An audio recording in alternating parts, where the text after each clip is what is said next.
I am a single mother who has been divorced for 11 years. I chose not to remarry for the sake of my children. I now own my own home service company. In the beginning, I was just an ordinary domestic helper. I knew that I had to work hard on my own to change my destiny. In my work, I have honed my skills and service consciousness, while accumulating a wealth of industry experience and contacts. Our team has been recognized by many clients. Our company's services include cleaning services and care for the elderly. My children are very obedient and do well in school, and I feel very satisfied with my life now. If I have any worries in my life, it is that I have a congenital heart disease. In order to avoid heart attacks, I need to have regular medical checkups. One day, one of my employees was injured at work. I immediately drove to the scene. Just as I arrived at the scene, I felt my heart begin to ache and my breathing became unusually difficult. I knew I was having a heart attack. I did my best to stay calm and asked my employee to help me to my seat. My condition became worse and worse, and I felt like my life was slowly passing me by. The employee rushed to call the emergency number. While waiting for the ambulance, I felt my heart pain getting stronger and stronger, and I could no longer control my breathing. In the emergency room, I felt like I was suspended in the air the whole time. The doctors treated me quickly. My family also came to the hospital, and their company gave me great encouragement. I was in a coma before the surgery. When I woke up, I found myself lying in a hospital bed. The doctors told me that they had unblocked the blocked artery and implanted a stent. My heart was well treated and protected. During the rest of my recovery, I rested and rehabilitated as instructed by the doctors. With the help of my doctor, I slowly returned to work and life. I am very grateful to the doctor who gave me my life back. 3 years later, I experienced an incredible event that completely changed the course of my life. God was so partial to me. On the day I was near death, I met Jesus.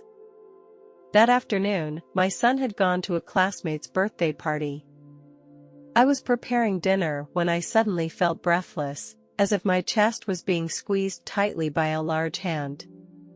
In a panic, I took out my cell phone and called the emergency number. When the operator asked me about my condition, I could no longer make any sound and could only hear my own rapid gasping for breath. I was terrified and knew I was probably going to die. I put one hand over my chest, held the phone tightly with the other, and prayed to God for help. I pleaded with God to take away my pain if I had to leave this world. As I closed my eyes and prepared to accept death, I suddenly felt a surge of power come into my heart. I saw a luminous figure whose presence made me feel calm and at ease. This figure approached me and reached out and gently touched my head. I felt a soft power and my pain disappeared. I saw a man in a long white robe standing in front of me. His smile made me feel incredibly relieved. "My child, don't worry, everything will be fine," he said. The first moment I saw him, I knew that he was Jesus. He has always been by my side to protect me. Jesus put his hand on my shoulder. Suddenly, a tunnel appeared before us. With Jesus' guidance, I entered the tunnel. After entering the tunnel, we began to move at a very fast pace. As we moved forward, I could see the walls and ground around us begin to glow. These glows gave off a soft warmth that made me feel peaceful and relaxed. As we came out of the tunnel, I saw a bright light that shone so brightly. This light radiated divine energy. It was so bright, but I didn't feel uncomfortable looking directly at it. This light radiated a love that I had never experienced before. Then Jesus reviewed my past life. Every second of my life was recorded. I saw one of those scenes. When I first entered the home care industry, I had a very special client. She was an elderly woman of about 70 years old. Her husband had passed away very young. Her son was paralyzed in his lower limbs due to a car accident and needed her care around the clock. I found her to be very lonely. Whenever I worked near her house, I would go to her house to do some housework. I knew that she didn't have much money, so I didn't charge her anything. I also used to bring some food that I made to visit her. She always appreciated the help I gave her. Whenever I went to her house, she always greeted me very happily. She would share her memories and stories. I would also listen to her advice and experiences because she has a wealth of life experiences. Another time, she told me that she would love to go to the park for a walk. She hadn't been out for a long time, so I accompanied her to the park. She was very happy and thanked me for bringing her here. She told me that she felt like I was like family to her. Unfortunately, she passed away in 2011. I remember that morning was very cold and there was a dampness in the air. When I received the news, I was very sad. When I arrived at her house, her son told me that she had passed away a few days before. I felt very sad, for I felt like I had lost a loved one. Jesus looked at me with a smile and a lot of affirmation and love in his eyes. He said to me, "You have done well, my son. Your kindness has infected many people and given them hope and strength." I also felt overwhelmed with happiness after hearing his words. During my conversation with Jesus, I asked him many questions about life. He patiently answered each of my questions and brought me a deeper understanding and insight. He also told me to treat everyone, no matter who they are, with love and kindness. I felt a deep connection with Jesus, and his words have impacted my life. I feel like my life has become more meaningful. I know I can bring hope and strength to others. Jesus jokingly said, "Aren't you ever going to get married again in your life?" I was a little surprised. I hadn't told him about my emotional state. I asked him, "How did you know?"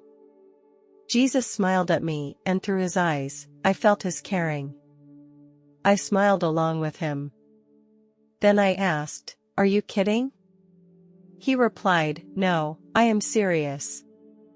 How can you be such a nice person and let yourself be alone all the time? Your children have grown up, and it's time to think about your own love life." I sighed and said, "I'm really afraid of getting hurt. I've been through a very painful relationship before, and it has made me afraid to believe in love again." Jesus listened quietly, then slowly said, "I know you've been hurt, but you can't let your past experiences stop you from finding true love. You need to give someone else a chance, and believe me, you will meet someone who deserves your love." I asked with some hesitation, "But how do I know if this person is worthy of my love?" Jesus said, "You have to trust your heart. When you are with this person, you will feel a special feeling. You will feel love and happiness in your heart." I took a deep breath and then said, "Thank you, I will try." Jesus smiled and said, "Yes, my child. Believe me, you will find your true love." Jesus also showed me a life scene. In the scene, I was much older and my son was married and had children of his own. I thought I would never have a partner again, but then I saw a man by my side. He seemed very gentle and considerate. Jesus told me that this man was a gift he had prepared for me. Jesus went on to say that this man would be my future soulmate and that we would walk the journey of life together. I said to Jesus, Thank you for giving me such a wonderful future, and I will cherish this gift. Jesus smiled at me and said, I am always there for you, watching you grow and progress. Remember, I will always be there for you. Jesus flew me toward the tunnel, gradually moving away from that wonderful place. I felt a little sad. But I knew I had to return to earth to continue my life. Jesus said to me, go back to earth and continue to spread love and hope. I will always be with you. Suddenly, I felt my body become heavy again and my vision became blurry. When I opened my eyes again, I found that I had returned to the real world. The doctor quickly walked into my room and told me how lucky I was. My 2 stents had completely collapsed and the hospital had reoperated on me. Every time I talk about it, people around me always say how lucky I am. I just want to tell them it wasn't luck, because God was always there for me. A year later, I really met that man. The man and I met at a friend's party.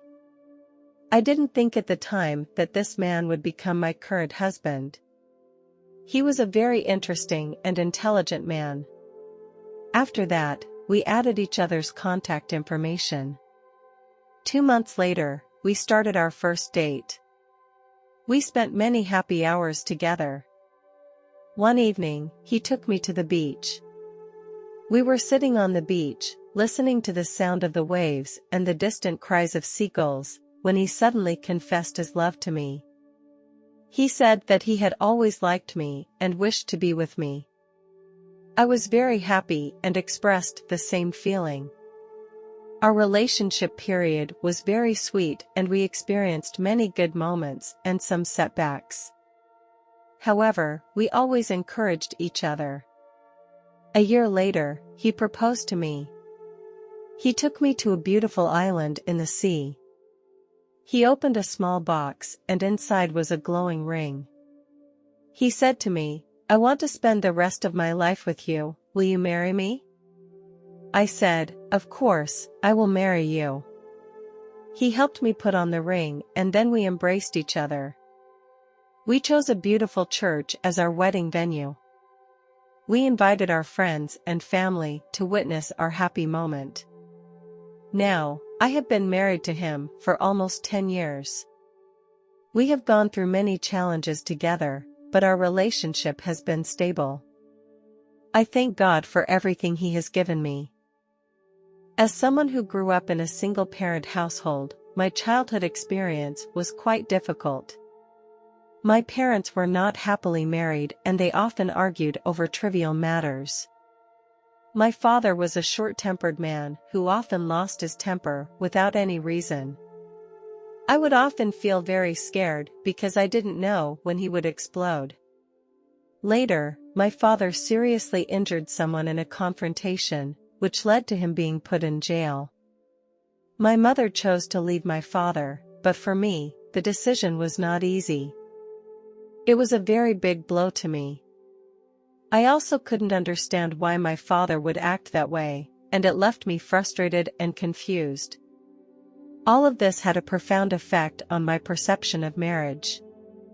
I have a lot of fear and anxiety about marriage. I didn't want to repeat the pain my parents had experienced, and I didn't want to sacrifice my happiness for a relationship.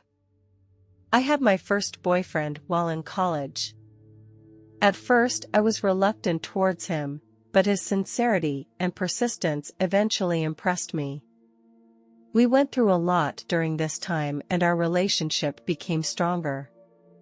I love my boyfriend very much, which is something I have never felt before.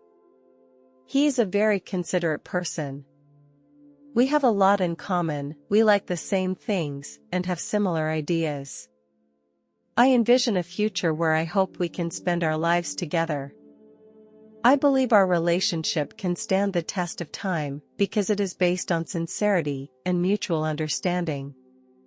In the 3rd year of our relationship, I inadvertently found out about my boyfriend's cheating. That night, my boyfriend was taking a shower when I found a text message from a strange woman on his phone. When I opened the chat log, I found out that they had been dating for some time. This fact broke my heart and I felt like my world had caved in. I was so shocked and disappointed that I couldn't imagine why he would cheat on me. I wanted to find him and set the record straight. I wanted to know why he would do such a thing. When I told him about it, he acted calmly, as if he didn't feel guilty. Finally, he proposed a breakup. When he told me about this decision, I felt my heart twist in pain. I wanted to end it all, because I couldn't trust him anymore and couldn't stand the hurt he had caused me. The more I thought about it after my boyfriend left, the sadder I got. I wanted to end it all. I took a box of cephalexin, and then I drank half a bottle of rum. At that time, I was very depressed and my whole being was in an unstable state. I was constantly crying and throwing tantrums, and my mom noticed my unusual mood when she got off work. Mom was so nervous that she immediately called the emergency number. She then laid me down on the bed and tried to stabilize my mood and breathing. A short time later, I was rushed to the hospital. Before I arrived at the hospital, I was completely unconscious. When I opened my eyes, I found myself lying in a hospital bed surrounded by the glow of fluorescent lights. I saw a doctor dressed in white. He was intently looking at the information on top of the computer. I looked to my right and saw my body. I was surprised to find that my body was no longer that of a healthy young man. My skin was so pale that it was very difficult to breathe normally. I felt like a lifeless, empty shell of my body. At this time, I felt a deep sense of fear and helplessness, not knowing whether I would be able to recover from this state. Suddenly, I appeared in a darkness. I felt my soul being pulled by an invisible force that seemed to be taking me in a certain direction. I couldn't see anything around me, only a pitch-black nothingness. As I was pulled forward, I began to feel an endless sense of fear and oppression. My heart was filled with a sense of foreboding, as if I was about to face something terrible. A huge door appeared in front of me. The door was inlaid with fiery red gems and emitted strong energy fluctuations. By the door stood two tall dark creatures with wings and sharp claws, their eyes revealing an evil aura. The door slowly opened, and the moment I walked through it, I saw a sight that completely broke me. I had arrived at a place of unparalleled horror. This was hell. All around me was a sea of fire, and the air smelled foul and burnt. Everywhere were those dark creatures, with cruelty and evil glinting in their eyes. I felt my soul was firmly bound in chains, unable to move freely. I screamed in pain, but the creatures around me didn't seem to care about my presence. They went about their business. I collapsed helplessly to the ground, my screams fading into this hell as if it would never end. My fear gradually turned into despair, feeling trapped in this dark place from which I could no longer escape. I tried to find a way out, but no matter where I went, I felt like I was always in the same place. It was as if there were countless hands grasping me, trying to drag me into the abyss. In the darkness, I saw some blurred figures, which kept twisting and distorting. They were emitting a suffocating stench, as if they were the scent of death. Hell was full of pain and suffering. I saw the sinners being whipped and roasted in the fire, and their pain was heartbreaking. My soul was wrecked, but I would not give up. I began to call on the name of God. That was my last hope in hell. As I was praying, I saw a blue light flash by. I saw a pillar of light fall to the ground. I heard a voice say, "It's okay, I will save you." I saw an angel. The angel said, "We don't have time, we must go quickly." They took me into the pillar of light. The movement and the light made me feel a little uncomfortable, so I closed my eyes for a while.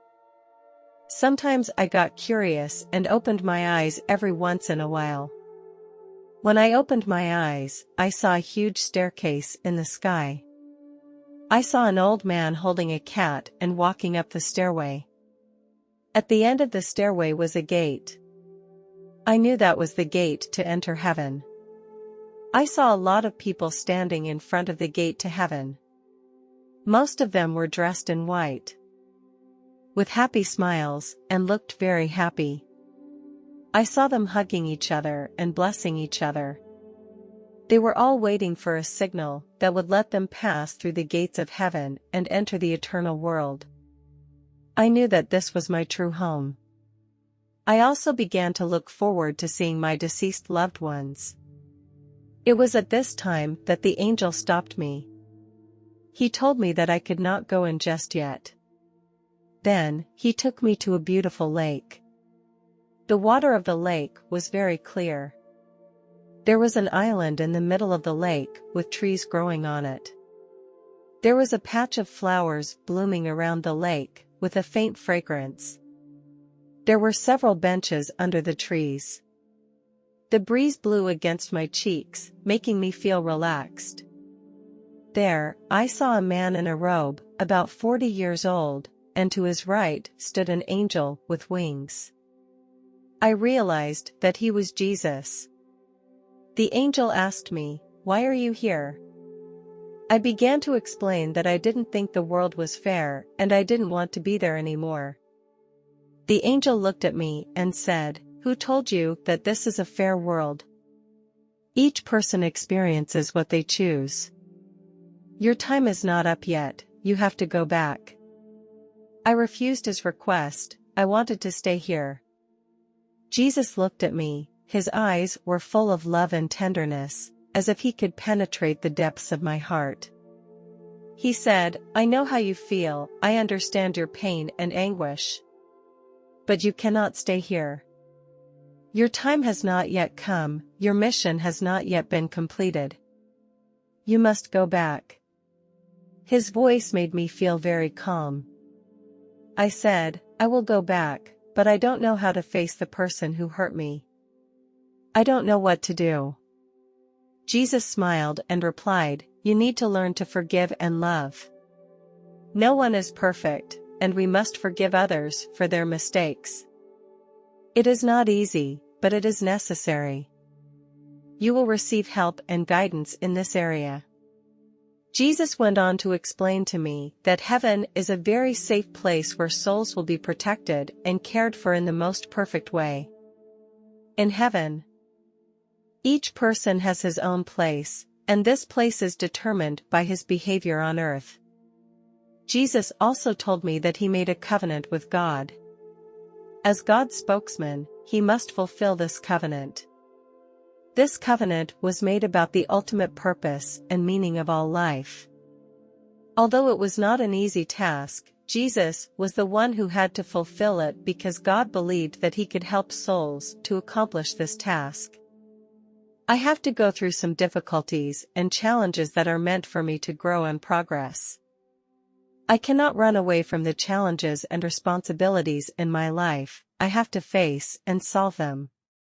For me, going back is not a very good thing. I told Jesus, "You can't watch people hurt me, you should protect me." If I was going back, I wanted him to take care of things. He looked at me and said, "My child, I cannot cause pain to others, I can only heal those who are hurting." Jesus asked me, "Do you know why I saved you from hell?" Although I didn't know the answer, I knew that the angel was sent by Jesus to save me. I realized in that moment that Jesus had been there for me all along. After I listened to his words, I understood the true meaning and significance of life. He looked at me and smiled, and then nodded his head. I knew I had to go back to earth to continue my journey. He told me that I could always pray to him and he would give me guidance and support when necessary. Then, he and the angel disappeared. As I was preparing to return, I saw a strange phenomenon. In the darkness, I saw a pair of bright eyes. They were like two stars that shone in the darkness. These eyes illuminated my way forward, and I knew that I was not alone. Although darkness still enveloped me, I was filled with courage and hope within. I knew that Jesus was always with me. As I returned to my body, I felt my heart beat. When I first came back, my heart was full of confusion and fear because I couldn't understand what this experience was really about. My mother didn't believe my story. And that made me feel alone and lost. I knew what I was going through, and I believed that God was always watching over me, and that He would help me through it. I was hurting so much inside because of this relationship. But I knew I needed to change. As time went on, God healed my inner wounds and made me believe in love and marriage again. I met a guy and we were attracted to each other. I wasn't sure if I should be with him. However, when he confessed his feelings for me, I accepted his feelings. We soon got married. Soon after, we welcomed our first child. I felt very happy and grateful to God for giving me the opportunity to experience the joy of motherhood. In 2012, we welcomed our second child. I didn't believe in God at first, but He kept an eye on me. He helped me through the difficulties and healed my inner wounds. I am thankful to God and to this experience for making me the person I am today.